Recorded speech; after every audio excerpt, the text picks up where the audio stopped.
Nah di hari Rabu tanggal 20 bulan 5 sada ruas ni Basarnas marujung ngolu di buan arus ni Binanga.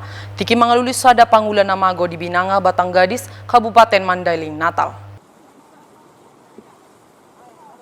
Hajadenon mermula tiki punguan Basarnas mangaluli korban namago di sagajang perdalanan di Binangai na adong di sekitar desa Aek Banir, Kecamatan Penyambungan. Sada unit parau Basarnas na diboga silima halaki tobom naga bema bain salah sada ruas ni Brimob doho salah sada ruas ni Basarnas Madabu tu Binanga.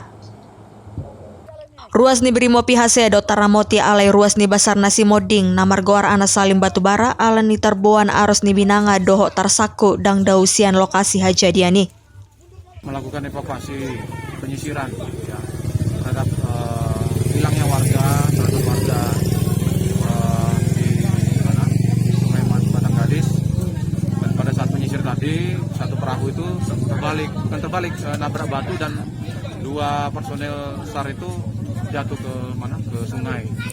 Kemudian oleh salah satu personel Brimob diupayakan dikejar, kemudian ternyata sudah mampir ini tapi tetap hanyut yang salah satu saudara Anas dan tadi ditemukan dalam kondisi tidak sadarkan diri.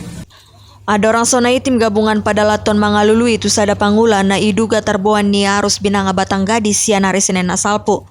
Ombason pabayan mangalului korban namagoi di paso sementara. Sian Mandailing, Natal, Toba TV Mab Baritahon.